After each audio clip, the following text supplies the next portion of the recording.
अभी सम्मानित साथियों को मेरा क्रांतिकारी जय भीम। भाई हम आज सहारनपुर गए थे, जिला सहारनपुर, गांधी पार्क पे। वहाँ पे बड़े भाई चंद्रशेखर आज़ाद आ रहे थे, तो वहाँ पे आज रैली थी, तो आज वहाँ पे गए थे। ये उनका गेट है और अब अंदर आ चुके हैं। अब अंदर का ये नज़ारा देखिए आप। अभी भीड़ कुछ कम है, अभी हम शुरू में चले गए थे। ठीक है भैया, अब यहाँ पे देखिए ना भीड़ कैसे हो गई पूरी। आप भीड़ ऐसे होती चली जाएगी, धीरे धीरे इतनी भीड़ हो जाएगी। उसके बाद शपथ ली हमने वहाँ पे। ये शपथ सुनिए आप। नागरिकों को सामाजिक आर्थिक और राजनीतिक न्याय विचार अभिव्यक्ति विश्वास धर्म और उपासना की स्वतंत्रता प्रतिष्ठा और अवसर तथा उन सब में व्यक्ति की गरिमा और राष्ट्रीय एकता और अखंडता सुनिश्चित करने वाली दृढ़ संकल्प होकर अपनी इस संविधान सभा में आज दिनांक 26 नवंबर 1949 जो कि आज 5 अप्रैल 2025 को एतद द्वारा इस संविधान को उसके बाद भैया आगे उसके बाद नारे लग रहे हैं जो दिन के जो भी। अब आप देखते होंगे नारे लग रहे हैं। उसके बाद भाई साहब बैठ चुके हैं। अब आप देख रहे हैं पब्लिक कितनी है यहाँ पर। सम्मानित साथी जो यहाँ पर नहीं पहुँचे थे, उनके लिए वीडियो बनाई गई है स्पेशल। ये वीडियो पूरा देखिए। देखिए भैया, अभी भी आप देखते रहिए।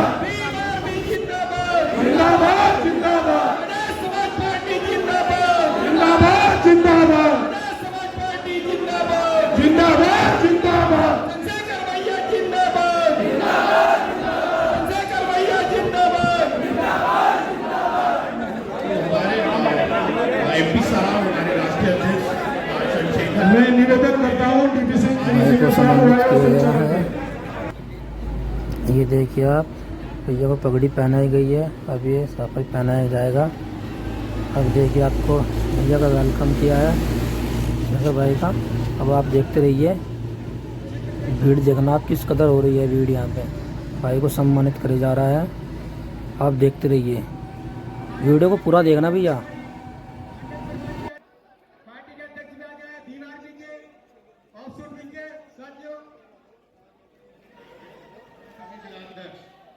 भीम आर्मी के जिला संयोजक सूर्या जी, आजाद समाज पार्टी के जिला अध्यक्ष रविंद्र जी, ये माननीय सांसद जी का स्वागत करें और सभी लोग अपना स्थान ग्रहण कर लें। सभी लोग सम्मान के साथ जहां बैठे थे वहीं अपना स्थान। राष्ट्रीय अध्यक्ष हमारे बीच में आ चुके हैं। साथियों, स्वागत करते हैं, सम्मान करते हैं, अभिनंदन करते हैं। साथियों, सभी साथी व्यवस्था बना रहे थे,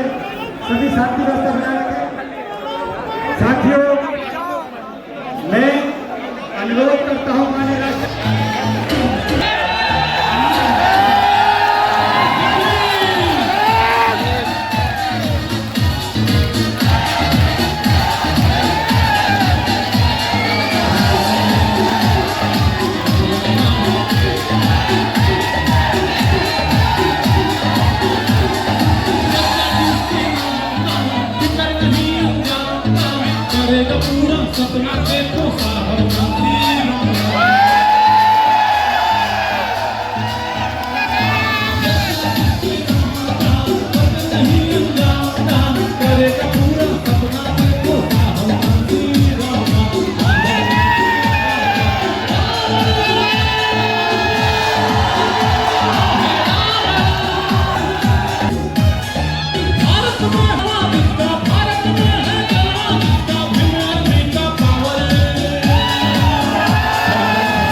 देना शेखर भाई को।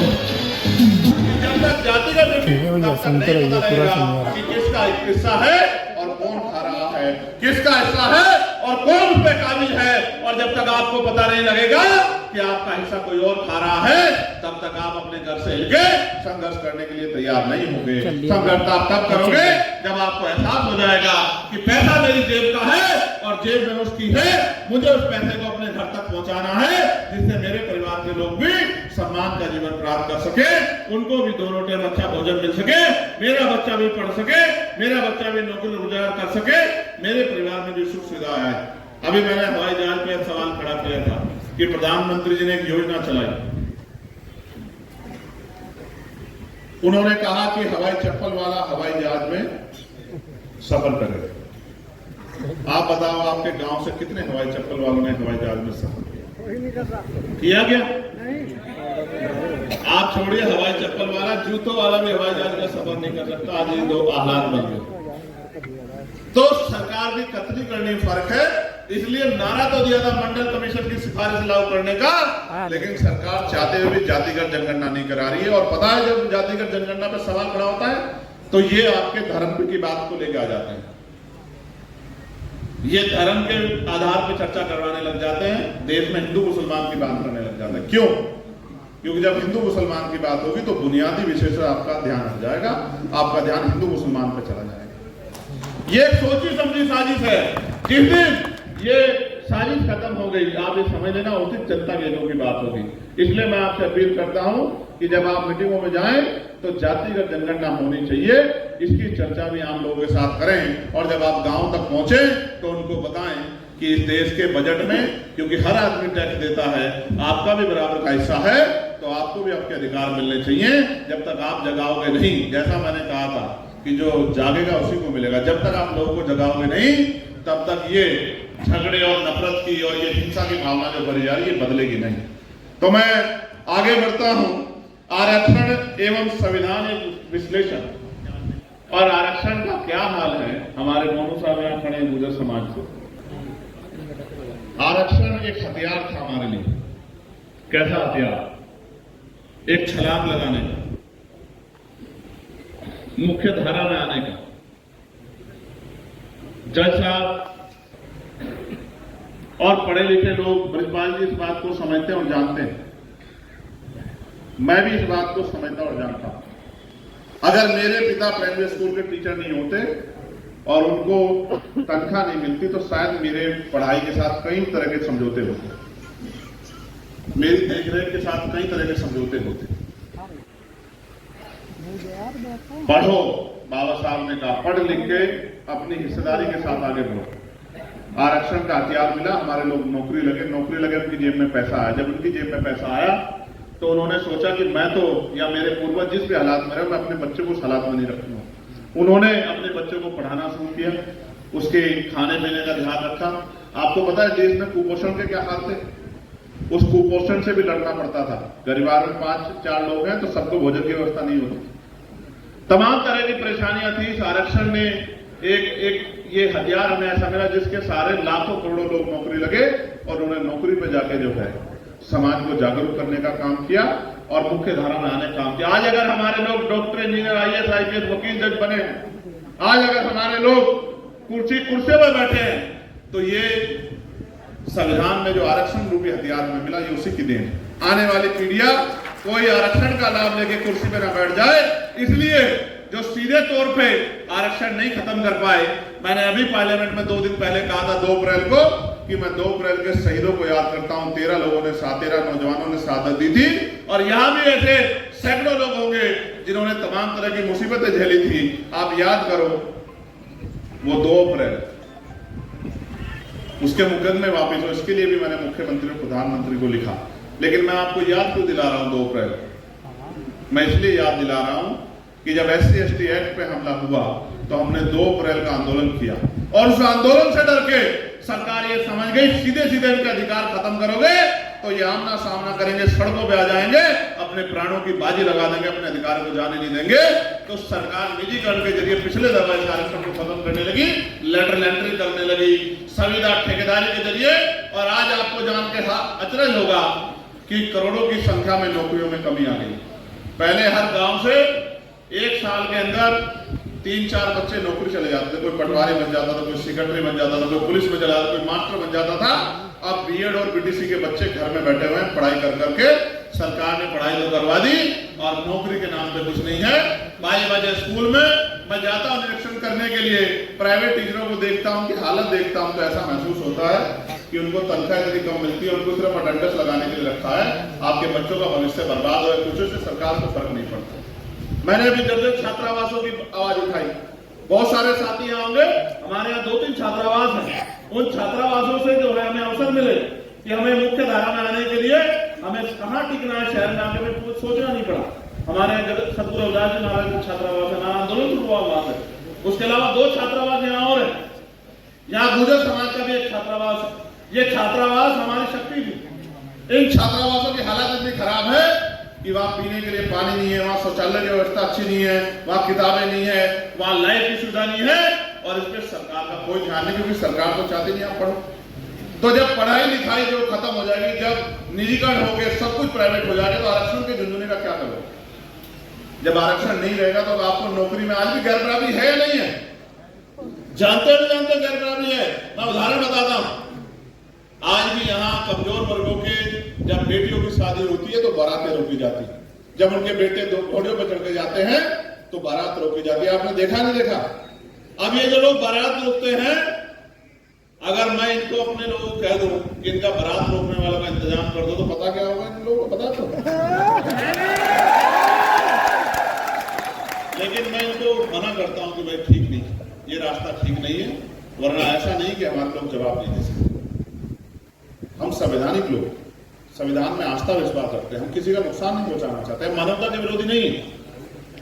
हम तो दुश्मन को भी गले लगाने वाले लोग हैं जो हमसे दुश्मनी रखते हैं। लेकिन सच ये है कि अभी भी गैर बराबरी बड़े पैमाने पर, और जब गैर बराबरी जब तक रहेगी तो आप ये सोचो, आज पाल का बच्चा, प्रजापति का बच्चा, कश्यप का बच्चा, सैन का बच्चा, विश्वकर्मा का बच्चा, चमार का बच्चा, वाल्मीकि, पासी, धोबी, कोरी, खटीक, इनके बच्चे अगर आगे बढ़ते रहे हैं, सैनी का, यादव का, गुर्जर का, जाट का, ये जो आरक्षण मिलता था इसी की वजह से तो गए आगे।